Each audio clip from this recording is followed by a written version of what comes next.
दक्षिण भारत की धरती पर एक ऐसा मंदिर खड़ा है जो सिर्फ अपनी ऊंचाई से नहीं बल्कि अपने रहस्य से दुनिया को हैरान करता है। बृहदेश्वरा मंदिर एक ऐसी रचना जिसे देखकर आज के इंजीनियर्स भी सोच में पड़ जाते हैं कि 1000 साल पहले ये कैसे बना होगा। इस मंदिर का सबसे बड़ा चमत्कार है इसका विमान, जो इतना ऊंचा है कि कहते हैं इसका साया जमीन पर नहीं पड़ता। सोचिए, बिना मॉडर्न मशीन, बिना क्रेन, इतनी परफेक्ट ज्योमेट्री और बैलेंस कैसे अचीव किया गया होगा।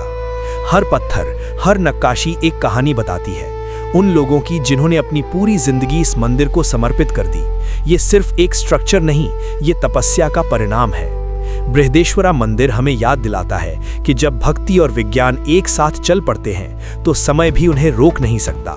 शायद इसीलिए ये मंदिर सिर्फ इतिहास नहीं, एक जीवित अद्भुत है। महाराष्ट्र के घने पहाड़ों के बीच छुपे हुए हैं अजंता के गुप्त गुहार, जहां पत्थरों पर बनी पेंटिंग्स आज भी जिंदा सी लगती हैं। 1500 साल पुरानी ये कला आज के मॉडर्न रंगों को भी चैलेंज देती है। सबसे हैरानी की बात यह है कि इन रंगों में कोई मॉडर्न केमिकल नहीं था, फिर भी ये इतने फ्रेश कैसे हैं? ये सिर्फ कला नहीं, एक खोई हुई विज्ञान है।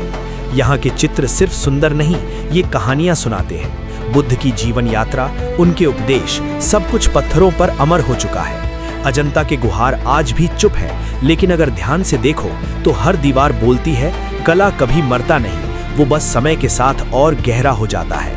एक राजा, एक तपस्या और एक ऐसी कहानी जिसमें स्वर्ग और धरती एक हो गए। भागीरथ ने अपने पुरखों को मुक्ति दिलाने के लिए ऐसी तपस्या की कि स्वर्ग की गंगा को धरती पर आना पड़ा। लेकिन गंगा का प्रभाव इतना भयंकर था कि अगर वो सीधा धरती पर गिरती तो सब कुछ नष्ट हो जाता। ये एक ऐसी शक्ति थी जिसे रोकना असंभव था। तब महादेव ने अपनी जटा खोली और गंगा को अपने बालों में समेट लिया।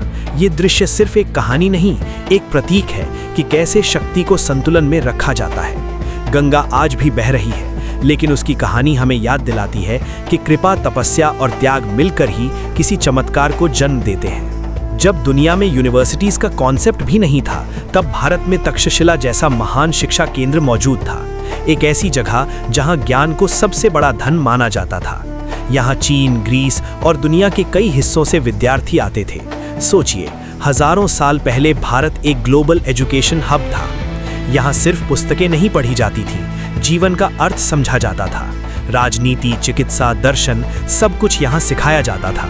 आज तक्षशिला केवल अवशेष है, लेकिन उसका ज्ञान आज भी दुनिया में जीवित है। एक ऐसा साम्राज्य जिसका राज सिर्फ धरती तक सीमित नहीं था, बल्कि समुद्र पर भी था। चोला एम्पायर, भारत का सबसे शक्तिशाली समुद्री राज्य। उनकी शिप्स इतनी एडवांस थीं कि वो दूसरे देशों तक अपना प्रभाव फैला सके। ये सिर्फ युद्ध नहीं, एक विजन था। चोला राज्य ने साउथ ईस्ट एशिया तक अपनी पहचान बना दी। ये एक ग्लोबल एम्पायर था, अपने समय से कई कदम आगे। ये कहानी हमें याद दिलाती है कि भारत कभी सिर्फ इतिहास नहीं था, बल्कि दुनिया का नेता था।